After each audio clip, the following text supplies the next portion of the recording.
Hello, and welcome back to Baldur's Gate 3, but it's Pokemon, the playthrough where my summons do all the work. Last time, we had a disco party, we bullied a Drider, and we served as a meat shield for this girl. Now I'm headed to Moonrise Towers, the headquarters of Team Absolute, an evil organization hell-bent on world domination. I infiltrate the towers, and immediately I encounter Ketheric. He is one of the elites of Team Absolute, and my target. A goblin takes a shot at him, but it wasn't very effective. It turns out Dorm is invulnerable, but if I learned anything from being a trainer, it's that everyone has a weakness. Ice, fire, bug, something must make Dorm shake in his boots. I explore the tower. Every inch of this place is crawling with Team Absolute grunts. I decide to trim their numbers. It's time to divide and conquer. I covertly take out who I can, although not all the fights are easy.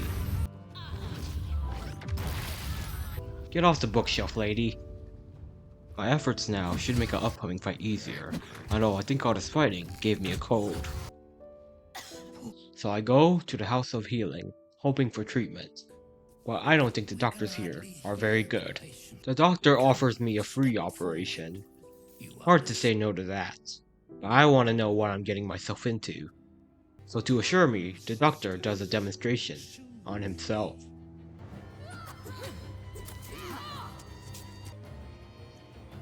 I've never seen such a fearless display of sheer idiocy.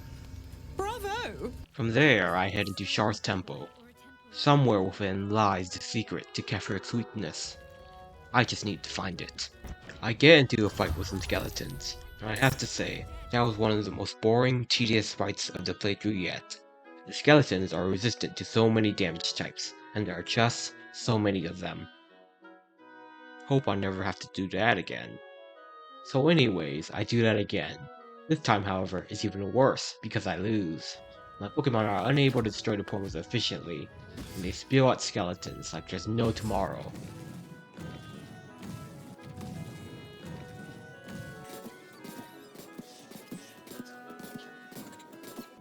Things get out of hand, and we just get completely overwhelmed. Also, there's this guy. Immune to all non-magical damage. Yeah, no thanks. I'm close to leveling up, so I decide to venture out and train my Pokemon before trying again. I can feel the game getting harder. Implant is starting to fall off hard. And with a measly 5 hit points, Scratch was never that great in the first place.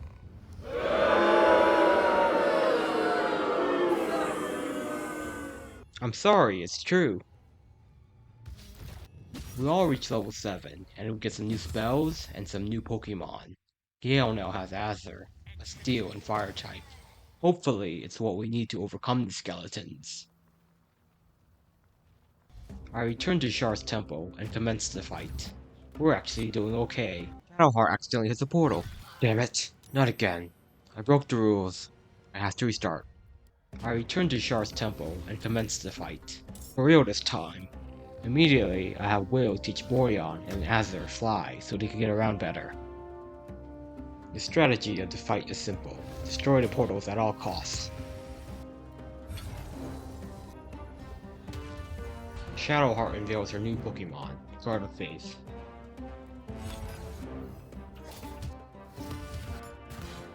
It takes me a while, nearly 30 minutes of trading blows, but with this new upgraded team, I take this victory. Afterwards, we meet Balthazar. Wait, that's not him, that's Conkeldurr. That's Balthazar. I'm gonna challenge him to a Pokemon battle later, but first, we must partake in Shar's Trials, a series of challenges designed to test the worthiness of a trainer. In the trial soft step, we must get through a maze without being detected. A trainer must be stealthy if they don't want to be pulled into random battles by strangers.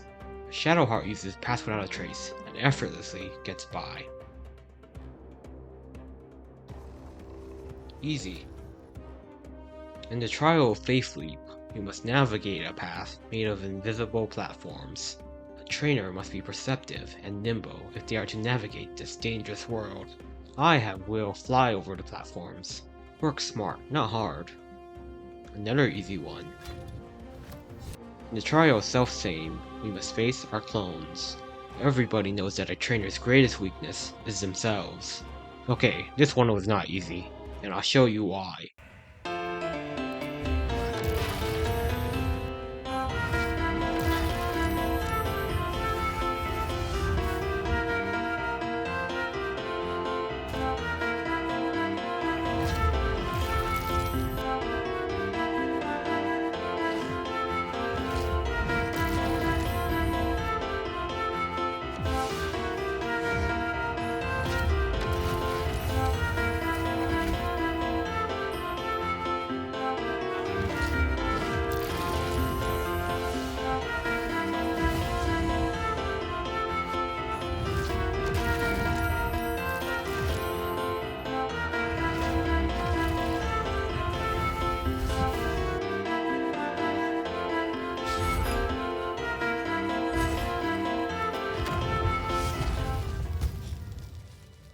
Thank God the slippery bastard is dead.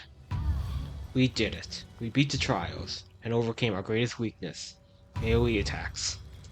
Elsewhere in the temple, I encounter an Orthon, named Yrgir.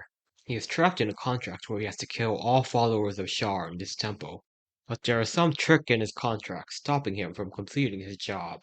That's where I come in. Being the helpful person I am, I suggest that he takes out his servants. And he does. Then I suggest that he takes out his Persian, and he does that too.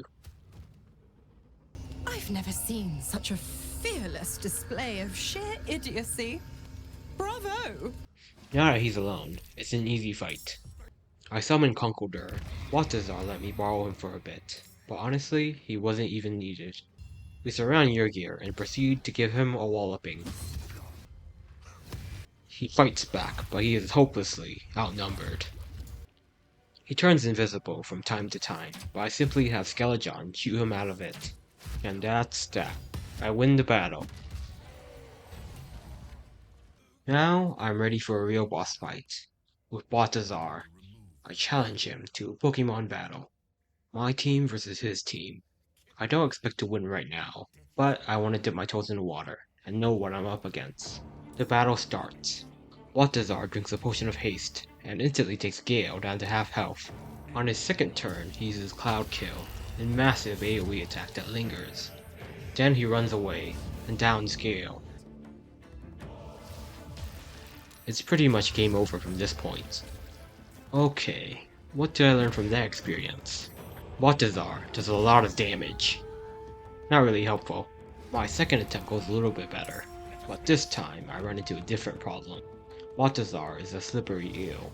He runs and teleports around, and I spend so many resources just trying to pin him down that I leave my trainers open to attack.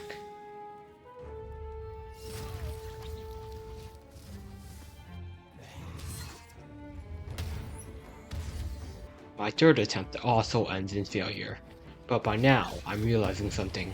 The only way I can realistically win is by taking out Balthazar as quickly as possible. Every turn he lives, he dishes out incredible damage to my team.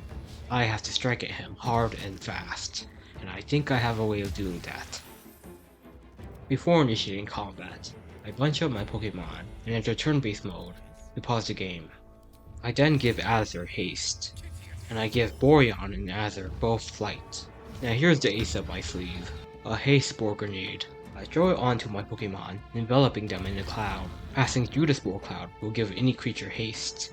It's not as good as a normal haste buff, since it only lasts a turn, unless you walk through the cloud again, but it might just be the edge I need to win this fight. I send Azure in to start combat. Ooh, critical miss. That might be a bad omen. But Balthazar misses his first two attacks.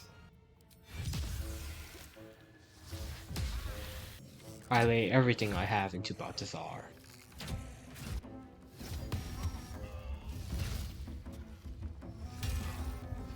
And in a single round, I put him on half health. On his second turn, he uses Misty Step to move about 3 feet, and uses Cloud Kill. This is good. He is right there, in striking distance. I can do this. I have him right where I want him. I give him the beatdown. And he falls. I actually did it! Balthazar didn't even get to see a third turn. Now all I have to do is deal with Pokemon. The ghouls are easy enough, nothing we haven't faced before.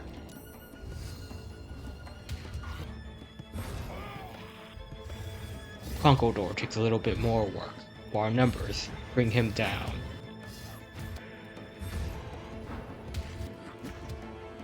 This was probably my hardest fight yet, and I probably got really lucky, but I'll take it. Now I delve into Shadowfell.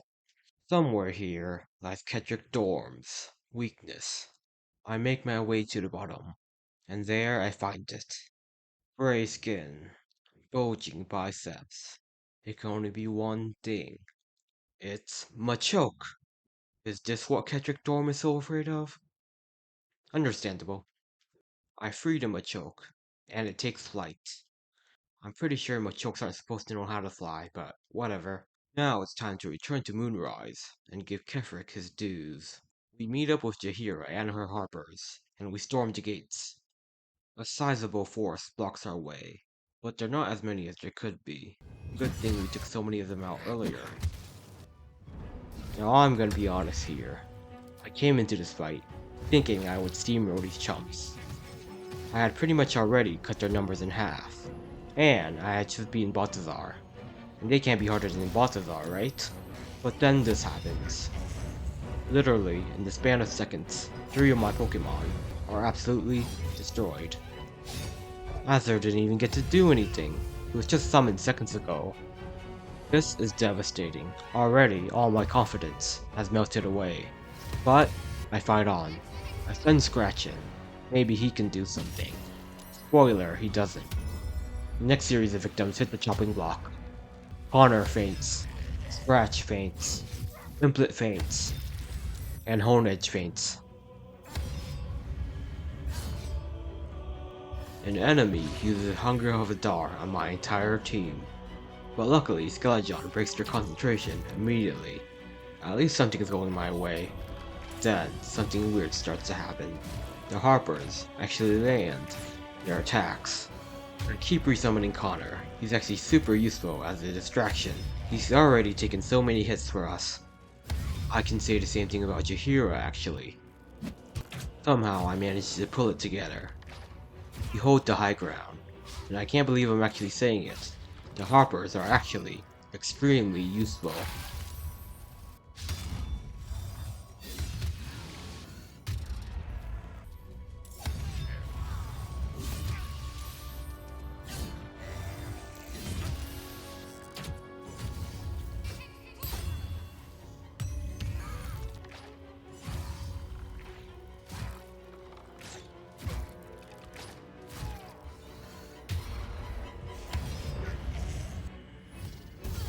Jaheira dies, but I won't let her sacrifice be in vain. I can feel the tide of battle turning. But then, reinforcements arrive. Crap!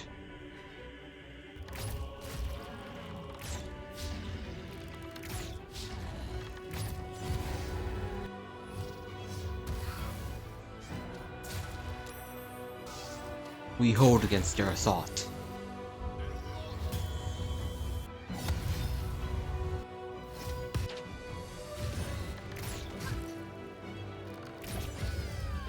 One of them covers my entire team with Hunger of Hadar. That's bad. Send Gale out of combat to resummon Azur, and I desperately try to break concentration on this spell, but I fail every time. There, try concentrating when you're dead. Despite a terrible start, somehow we came back from that one. Even watching it back, I couldn't believe it. I feel like the enemy should have been able to steamroll me. The enemies couldn't really reach my backlines. And Skeleton and the Harpers were able to safely carry it for me. I head to the roof, and there I face Ketheric Dorm, with Machoke by my side. The battle starts, and the first problem I immediately recognize is the man himself, Ketheric Dorm. His armor is insane. And Azur only has a 20% chance to hit. Luckily, I do have a Pokemon that can reliably hit him. Gardefaith. Another problem I have to face is the mage.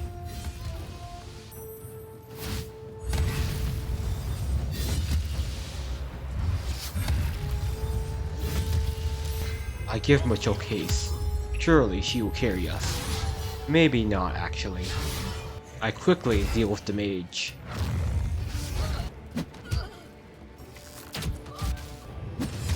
Then, I have Shadowheart restore a spell slot, and resummon Gardefaith.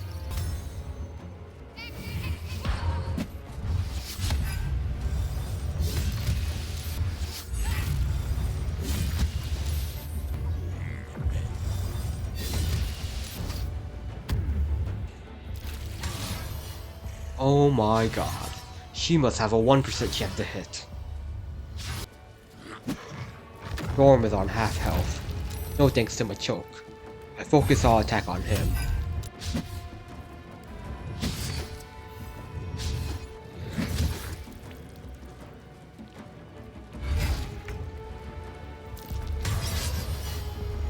Finally, Machoke lands her first hit, and it's the only hit that matters. A giant artillery swats Machoke out of the sky. Then Storm runs away. I deal with the remaining skeletons.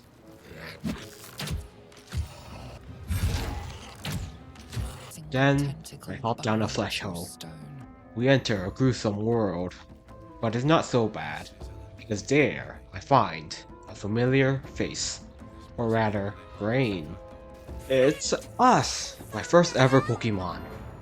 Immediately, I have a talk to the guard about adopting him. And he joins our team. United at last. I couldn't be happier. For real though, Us is super powerful. He has the most health of any Pokemon on my team, and he has a ranged attack. I free some people from some pods, and we fight some Woodmen. Nothing too interesting about this fight. We far outnumber them.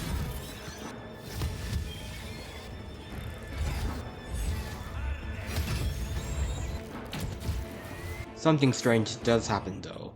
In the middle of conversation, Zevlor turns hostile. I honestly don't understand what happened, but if he wants a fight, I'll give it to him. I send Zevlor and his friends away to live on the farm. Then, in the next room, I find Mazora in a pod. We free Mazora, and as a reward, Will be free of his pack in 6 months' time. But more importantly, he gets a new sword, and a new Pokemon. Now, before the boss fight, I want to show you my entire team. Ash has Boreon, Crowley, and us. Will has Implet and Cambro. Look, they all have horns. They're the Horn Brothers. And I guess Connor is there too as an honorary member.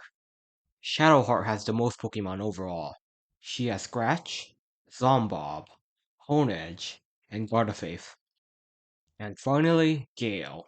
He has Skeleton, Crablu, and Azur. Another thing I want to mention is Gale is Necromancer, so he could have 2 Skeletons. But I'm playing by the unofficial rule that every Pokemon I have needs to be unique. No one ever plays with 2 of the same Pokemon on the same team. There's a long rest machine right before the boss fight, so I use it to give everybody shields.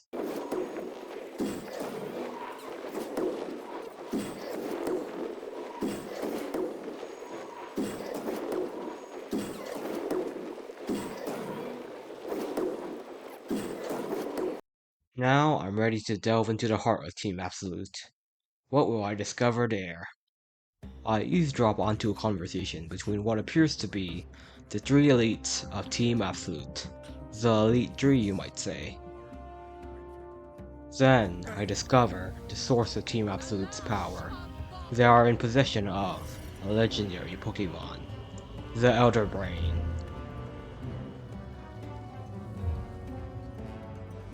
This is my chance to destroy Team Absolute. I have Gale use Explosion, and I beat the game. Okay, just kidding. That would be breaking the rules. My characters can't deal damage. I speak with Dorm and tell him to repent. But Dorm is so done with me that he drops into a hole. I've never seen such a fearless display of sheer idiocy. Bravo! In his place, a legendary Pokemon rises up to face me instead. Its name is, Bony Bone, I guess. The battle commences. I have Cambro fly up to a platform. He will deal with the skeletons. Aw, what a majestic creature. I would like to catch it, but I think it's really angry with me. Will teaches Boreon how to fly. Then I send it over to Machoke. Bony Bone is invulnerable to all attacks as long as the Machoke is restrained. Implet faints. Dennis Woodman gets behind us and blasts the entire team. That's bad. It also stuns most of us. It's looking bad, but I have Boreon free Machoke. She flies in and she smacks Bony Bone right in the face. Ooh, that was super effective. Swordman tries to confuse Machoke, but I have Skeleton take him out. Struggled a lot through Act 2, but I have to say, this fight was pretty easy. Everything just went my way. I was landing my hits, and for the most part, everybody was surviving.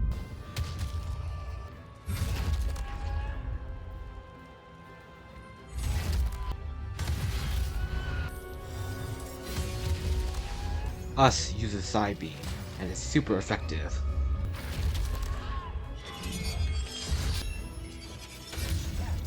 Send Boreon in for the final strikes, and he's down.